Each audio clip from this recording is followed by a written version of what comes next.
Hi guys, thanks for joining for this nifty flow all about the differences between mobility, stability and flexibility.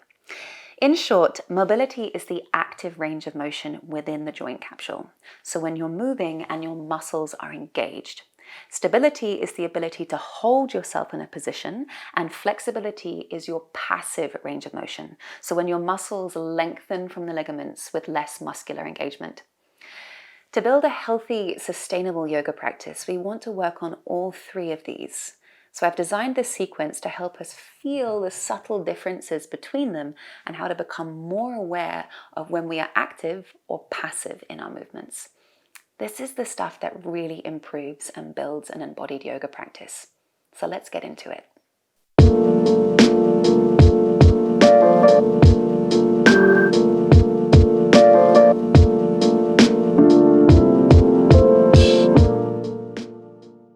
So let's begin in all fours. Take your hands underneath your shoulders and your knees, underneath your hips, tuck the toes, spread your fingers wide. Inhale, arch the spine. We're going to go for a traditional cat-cow. Drop your belly, lift the head and the tailbone. Exhale, curve the spine, tuck your tailbone under, look in towards your belly and your thighs. Try and separate the space between your shoulder blades a little bit more. And again, inhale, arch the spine. This is a great way to mobilize your back. Exhale, curve. And our back has many different functions. This is flexion and extension. It's a great thing to start to warm up as we work into a deeper practice. We've also got rotation, twisting, side bending, and it's important that we do try and do as many of those movements as possible in a yoga practice. And then start to develop this cat-cow a little bit more so we can add in a few more of those functions. So we can circle around the shoulders and the hips. We can tilt the hips from left to right, looking over the shoulders, adding in that side bending. And then we are going to work more into rotation as well. Start to shift the weight forward and back as well, and left to right. I like to call this move jungle cat. It's a little bit more feline. And we all move slightly differently and we all feel different things in our spine as well. So it's great to be given the floor in a way to explore your range of motion. Now come into a neutral spine right now and just observe the natural curvature of the spine. So you've got some primary curves in your back which locate around the back of the head, the ribs, the thoracic spine, and then the base of the spine here is your sacrum. So the primary curves are what we're pretty much born with. We're in that rounded sort of fetal position. And your secondary curves, which are the back of the neck and the lumbar spine, they develop as we grow in infancy. So when we start to lift the head up and start to get our senses, when we're babies, we develop the curve in the neck. And then when we begin to crawl and get the knees underneath the hips and spark up these muscles, that's when we get that secondary curve on your lumbar spine. So it's important not to try and straighten out those curves completely in yoga for sure. We want to keep that natural. But in this neutral spine, you're now going to take your right hand behind the head to that first point of your primary curve and push the head into your hand. So what we have here is a really solid base. It's a nice moment of stability. You're pushing your head into the hands. We're getting the deep neck flexors engaged. And we're going to add in some rotation. Now lift your right elbow up towards the sky. The whole time you are pushing your head into your hand, it's actually a really strong movement. And you're rotating across the ribs. The hips and the lower back will stay stable. Exhale, you're going to bring your right elbow towards the floor and repeat that. Inhale, lift the right elbow up towards the sky, open up the armpit, push the head into the hand. Exhale, right elbow towards the floor. Now this time, inhale, extend the right arm up towards the sky, open this up a little bit more, working slightly more into our flexibility as we're less restrained. Exhale, now you're going to thread your right arm through the gap of the left arm and press the back of the right hand, the whole of the back of the right arm all the way to the floor, even the side of your head, the right side of the head. Plant the left hand flat to the earth and start to think about separating the space between your shoulder blades a little bit more. This is called threading the needle. Keep your hips above your knees. One big breath in here. Exhale, push down through the left hand to peel the right arm back up towards the sky. Breathe in, open it up. Exhale, right hand underneath your right shoulder. Give yourself a little bit of a wiggle. Maybe make a little figure of 8 with your shoulders and your hips. And we'll make our way to the other side. Find that neutral back once again. Take the left hand behind your head, push the head into your hands, push the ground away. And inhale, lift the left elbow and armpit up towards the sky. Exhale, left elbow down. And again, inhale, push the floor away, lift the elbow up, rotate across the mid-back. Exhale, left elbow down. Inhale, extend the left arm up towards the sky, open up the armpit, extend and reach up towards the ceiling. Exhale, thread the left arm through underneath your right arm. Lower the whole of the left arm down, the left side of the face and the head down. And you want to try and separate the space between the shoulder blades. You can do this more by pressing down the right palm and the back of the left arm. Gaze slightly up towards the sky, hips stay above your knees. One more breath in. Exhale, slowly press down to unpeel from this pose. Reach the left arm up towards the sky. Exhale, left hand down to the floor. And again, start to wiggle it out a little bit. Notice how the back feels when we sort of isolate the movements of the spine, and notice that not every single part of our spine is built to do all the same things. And that's down to the curves, right? Which is why we don't want to be that one straight line. Tuck the toes, lift the knees, and start to lift up into a downward facing dog. Claw the fingers into the ground, push the floor away. Bend the knees slightly and pedal out the heels one at a time. So here is a nice moment for you to get some mobility in the hips. Now there's stability in your hands, in the fingertips, so that we can move this position nicely and work in and around the hips.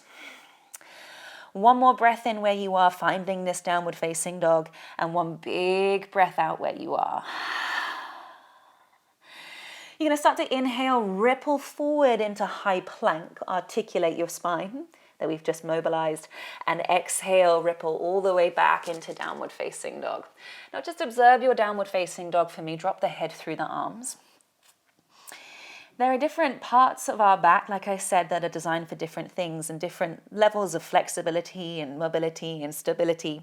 Now, your lower back, your lumbar spine, is actually designed for stability. So I want you to sort of engage your core muscles, your abdominals and your pelvic floor. Try and draw them up without sucking in the breath. I still want you to be able to breathe. But there's this feeling of hugging in towards your spine in a way. So we want that to be nice and stable. So you'll feel that actually I want your lower ribs to kind of pull in slightly rather than flaring out. So if we start to just let everything kind of hang out, we end up kind of tapping into flexibility that doesn't really have any support. So pull those lower ribs in, engage down through the fingertips, tone the belly towards the spine, and tilt the tailbone up towards the sky. And that way we get a beautiful stretch down the backs of the thighs.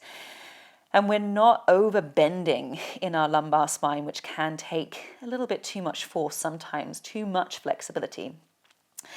In your downward facing dog, we're going to go for 3-legged dog. So lift your right leg up. Now lift your right leg up as high as you possibly can. And as you lift this right leg up as high as you can, you'll start to open up the hips, which is not a bad thing. However, this is an example of us working into our flexibility. And sometimes with our flexibility, it's easy to not switch on any of the muscles, right? We're just working into the ligaments. And it's easy, what I see often is this right foot is very, very lazy. So I want you now to engage the right foot, whether you point, floint, which is a sort of hybrid between flex and point, or flex the foot. So you choose whichever one works best in your foot. Then lower your right leg down about halfway and try and square your hips up. Now, only lift your right leg up as high as you can keep your bum active and keep the foot switched on. And you won't go up as high. So this is mobility. This is about your range of motion. And you've got some nice support still through the upper body, which is why we can stay in these positions. Building stability is great for us to kind of sustain a posture for a long time, build up our stamina. Hold this here, one more breath in, and then bend the right knee. You can then open up the hips and start to then draw some circles with your right knee, whatever direction feels most natural to you. You're then going to step the right foot through between your hands and lower your back knee to the floor. Inhale, start to circle the arms up over the head, crescent lunge. Gaze up towards the thumbs, and then exhale, circle the arms back down. And take that a couple of times. Inhale, scoop the arms up over the head. Now, I quite like to tuck the back toes. I feel like I'm more supported with the back toes tucked, but that's pretty much a personal preference. And then final time, inhale, circle the arms up, hold it at the top here. And then I just want you to kind of sink down in the hips a little bit, and then soften the joints and see how really this is us working into some flexibility. We've got big extension through the back leg. Notice if any of the muscles are really switched on in this position though. What I want you to do now is engage the glutes, so particularly this left butt cheek, squeeze. Press down through your big toe mounds and almost pull back a little bit. So your lower ribs, like we were in downward facing dog, will pull in and your abdominals will engage. Hold the arms up over the head. Palms together, that's an option for you. You may prefer them apart. And to come into a very healthy back bend, you want to keep everything below the ribs in a way nice and stable. And then there's a lift up through the chest bone. So this is a really stable back bend rather than us pushing into the lower back and letting it all kind of hang out. Now we're all going to look slightly different here. So some people have an extremely big back bend and it's supported, but that's because we're all born with a different DNA and a different bone structure. Exhale, slowly come out of this back bend. Bring your left hand to the floor next to your right foot. Reach the right hand forward and just start to circle this right arm overhead, twist towards your right thigh. Exhale, circle the right arm down. Repeat that same twist. Inhale, reach the right hand forward and up, twist towards the right thigh. Exhale, right hand down. Last one. Now to work a little bit more into your flexibility here, turn the right toes out and you're welcome also to slide onto the outer edge of that right foot. So the hip is working in external rotation. And sometimes it's really nice to kind of sink into that pose and then come back up out with your hands on the floor, inside on the inside of the front leg. Inhale, shine the chest forward. Exhale, slowly start to walk your hands back up your front leg. And we're going to work into Ardha Hanuman, which is our half split, perhaps going into a full split. So with this Ardha Hanuman, tuck the back toes and start to send your hips directly on top of the back knee. Now you've got to squeeze your bum, find stability and support, and flex the front foot. It does not matter if this knee isn't 100% straight. I want more power through your right foot. Spread the toes, almost like a fan. Now bring your hands in front of your heart, and I know this can sometimes be a bit of a balancing move right now, a bit of maneuver. Pull up through the crown of the head, flex the right foot, and then start to hinge from your hips. So when I say hinge, it's like you're cutting yourself in half. Your hips will push back as you tip the torso forward. Again, yeah, it's a balancing move. Press down through the front heel. That's your support, that's your stability. And then your flexibility is here with the back of the legs, right? So if we wanted to just kind of bring the hands all the way down to the ground, we could, but I want that stretch to make its way all the way up the posterior chain rather than just stop at the glutes or the back of the legs. So keep pulling up through the crown of the head. Imagine you're pushing your head into someone's hands or your own. And maybe you can walk your hands a little bit further down onto the shin or maybe the floor. Spread your toes out wide. Big breath in. And this is a healthy range of flexibility for yourself. Exhale, the muscles are still active. There's nothing passive about this pose. And then your choice if you want to stay in this position, if this is really doing it for you. This is so nice also for the sole of the foot. Or if you want to sink more into a full Hanuman, a full split, keep the right foot flexed. Start to slide your right heel forward. Now I like to slide it on a slight diagonal as it accommodates for the width of the hips. If you're going to go for this, keep your back toes tucked and engage the left butt cheek. Flex the front foot, spread the toes. And then if you need to bring your hands down to the floor, there'll be a point that you have to bring it down. Do so, but keep the detail in the feet. And when you're in this pose, I constantly want you to kind of resist the floor. So press down through your front heel. press down through the back toes and almost like magnetically pull them in towards one another. Now, if you were to completely just chill out in this pose and tap into your flexibility, everything's kind of open, there's no muscle engagement here. And like I said before, everyone's going to look slightly different. But if it's passive, there's not really much of an active stretch going on. There's no stability, and your mobility isn't really supported. So we want to keep the front foot flexed. We want to tuck the back toes. Try and keep the hips as square as possible by magnetically pulling that right heel forward and the left toes in. And then to come out of this pose, the way I like to come out of this pose is you're going to walk your hands into the middle of the mat next to each other. Spread your fingers wide and push the floor away.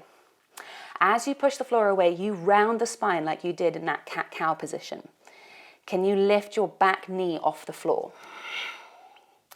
Then can you drag your right heel back and lift your right leg back up into that three-legged dog? Slowly lower the right foot down next to your left foot. Inhale, ripple forward into high plank. Exhale, let's go through a little vinyasa, chaturanga, hug the elbows in. Inhale into upward facing dog or cobra.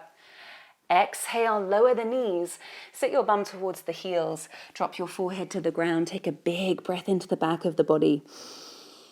Big sigh out through the mouth. Slowly ripple forward again into all fours. Tuck the toes, lift the knees, downward facing dog.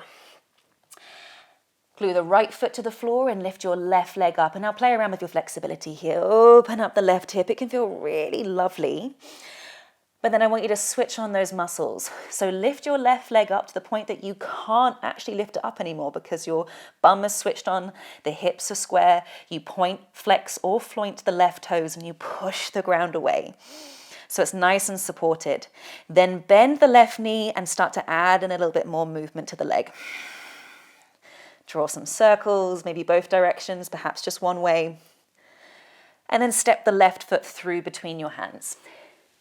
Lower the right knee to the floor. Inhale, circle the arms up over the head. Exhale, circle the arms down, belly towards your front thigh. So when we work into little back bends, which this is, you want the legs to be super supportive and strong so that we can have this openness and expansion in the upper body. Exhale down. One more time. Inhale, lift it all the way up. Hold it at the top there. Up to you if you tuck the toes or point the foot behind you. And then you can play around with kind of really sinking into this and then pulling back from there. So you can feel the engagement of the muscles kind of hug in to the midline. So you're trying to draw everything in towards this middle point. Lift up via the chest bone. Engage all those muscles. Squeeze your glutes. And we want the mid-back to be quite flexible, the ribs, because so often they're kind of jammed and a little bit tight, a little bit stuck. But we want expansion in this part of our body, also for the ribs and for the lungs to kind of expand inside of the ribs. But for these back bends, we want more of an expansion in the upper body than we want pushing down into the lower body.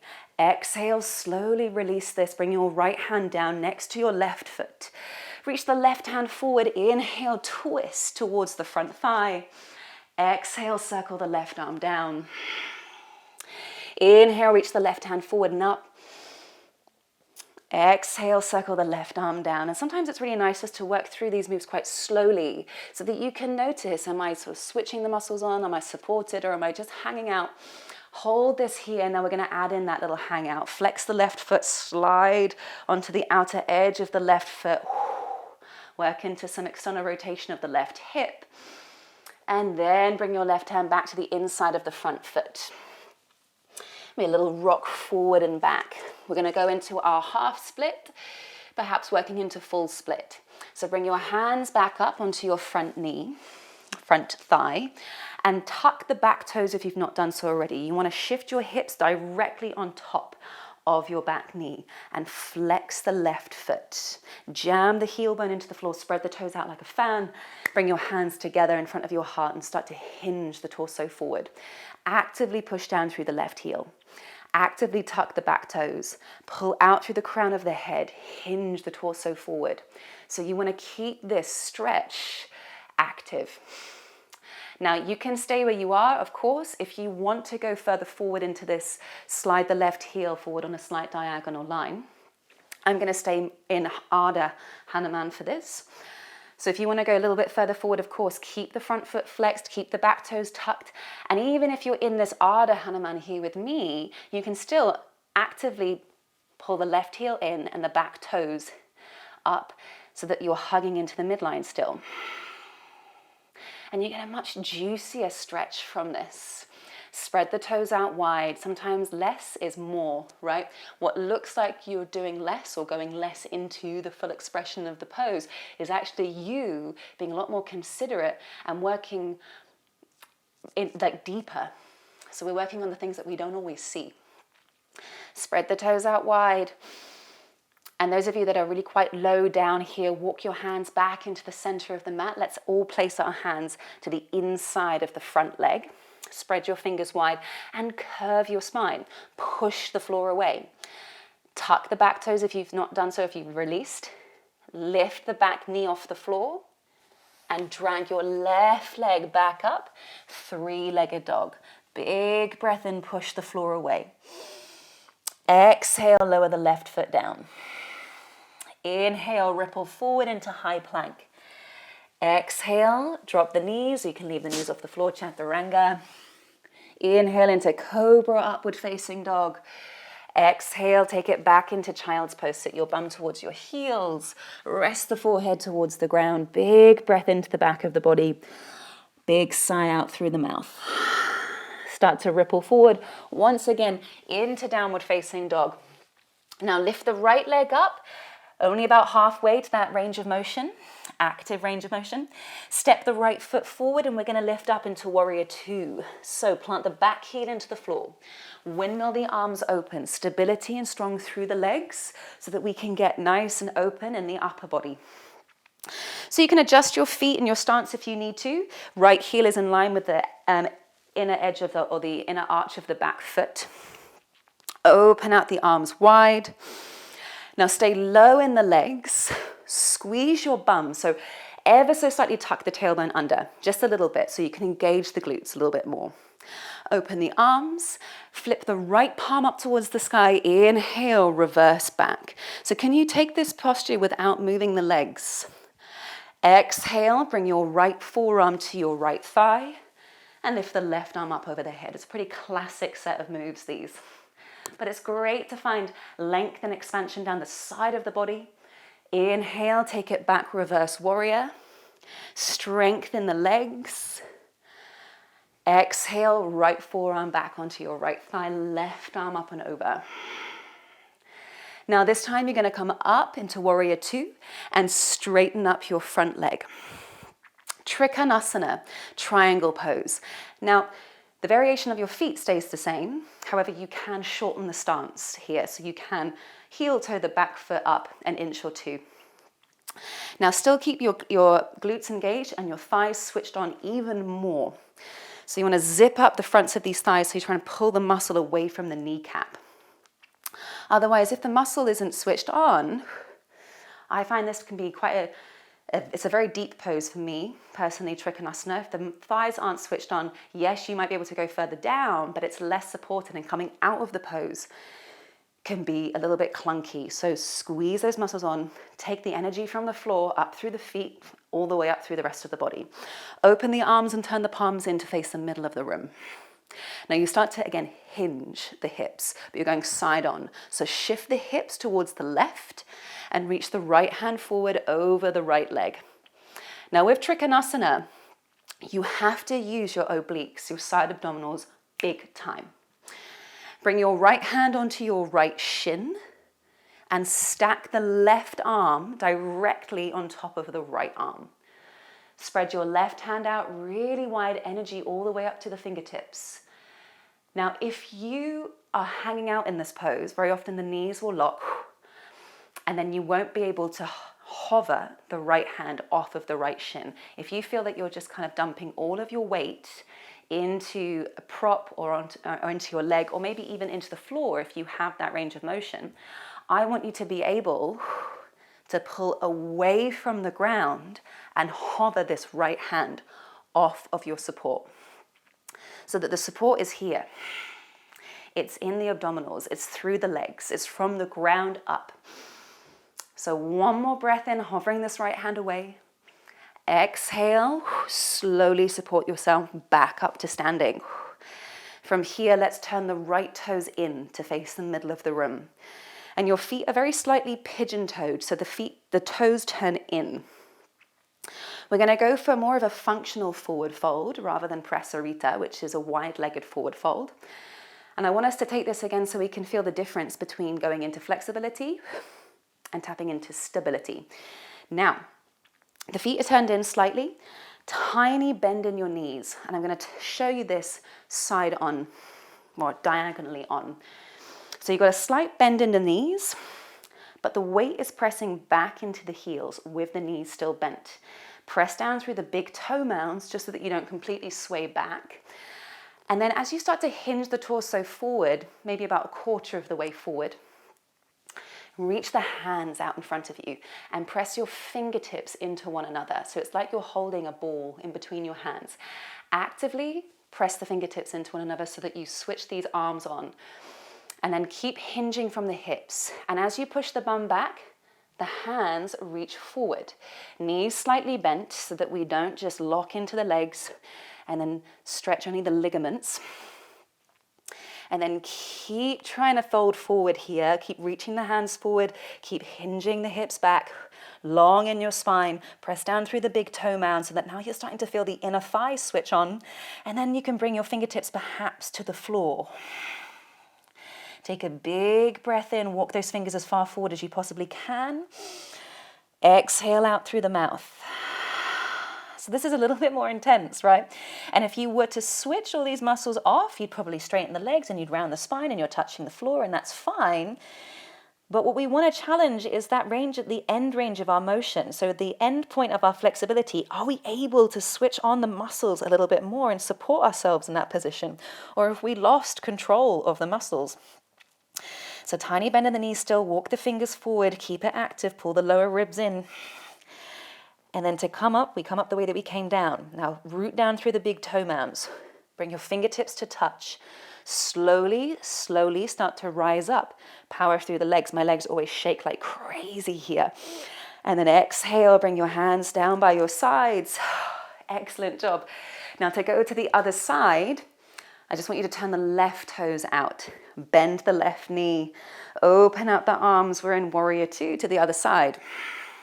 Slight tuck under of the tailbone, engage the glutes, squeeze it on. Make sure the feet are in the right position for you. And then flip the left palm up. Inhale, reach back, reverse. Exhale, bring the left forearm to your left thigh. Right arm comes up over the head, reach. And again, inhale, take it all the way up and back. Exhale, take it forward. So we really are always playing around with tension and release in yoga, and it's the same with your breath. Take it back into warrior two and straighten out the front leg. Adjust the feet if you need to by bringing the back foot in slightly. Now engage through the feet, up the thighs, into the glutes, open the arms out, hinge the hips over towards the right, and reach the left hand over the front leg. You reach as far as you can for as long as you can, creating length down the sides of your waist. And then you can bring your left hand down onto your shin for some support. To stack the right arm up on top of the left. Power into the right hand, gaze up towards the right thumb. And then test yourself. Can you take this left hand away from the shin? Are you engaging through the legs enough? Are the obliques switched on, these side abdominals? Maybe you can add a little pulse up and down. One more breath in. Exhale, look down at the left foot, soften the bend in the left knee to bring yourself all the way back up and out. Straighten the left leg, turn the left toes in. And then you can bring your hands onto your hips this time. And we'll go a little bit more into flexibility here. So you still want to bend your knees, toes are turned in. Hinge the hips back and tilt the torso forward. I won't add on the arms because that just adds a whole nother layer, right? So you start to hinge forward. There's still a little bend in the knees. And then whenever you feel happy, you can either interlace your fingers behind you. You can interlace your fingers around your big toes. You can have your hands on the floor, maybe around the shins or the calves. Up to you. And take a couple of breaths where you are. And we do need those moments of release where we can relax and soften at the same time. Rather than coming all the way up from here, you're going to walk your hands over to your right foot. Turn the right toes forward and step your right foot back into downward facing dog. Inhale, ripple forward into high plank. Exhale, ripple back straight away into downward facing dog. Final pose I want us to take is pigeon. So we can see the difference in how we can be passive and how we can be active here. Lift your right leg up and then bring your right shin towards the back of your wrists. Now keep the back toes tucked. Lower your shin down and slide the left toes long down the mat. Keep the toes tucked. So this is one of the most common positions I see where we just relax and lose it in a way. So I want you to come up onto your fingertips. And do not stress out if your right shin isn't parallel with the top edge of the mat because someone else next to you is doing that. Don't worry about it. If your heel is touching your groin, you're still in pigeon. Try and keep this right foot flexed or active, and you're actually pressing the right shin firmly into the floor. Tuck the left toes, rise up onto your fingertips, and I want you to feel the position of the hips. So your two hip bones, fronts of your hips, imagine they're like little headlights. And you can always, if you feel that you can, have your hands come up onto your hips themselves and try and resist the floor. So we're trying to keep those hips nice and square towards the front of the room. And we're not completely relaxing over to the right hip. We're trying to pull away from the ground. You're welcome at some point, of course, to point the foot.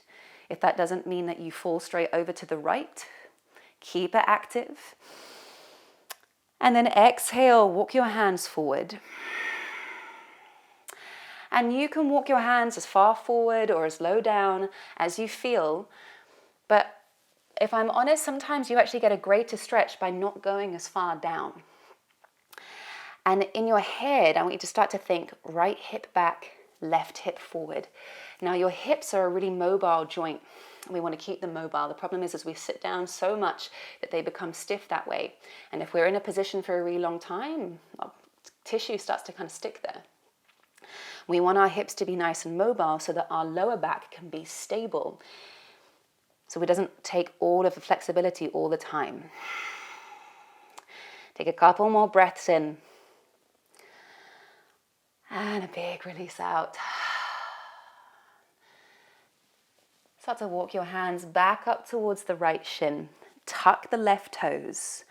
And then step your right leg back into downward facing dog. Pedal out your heels.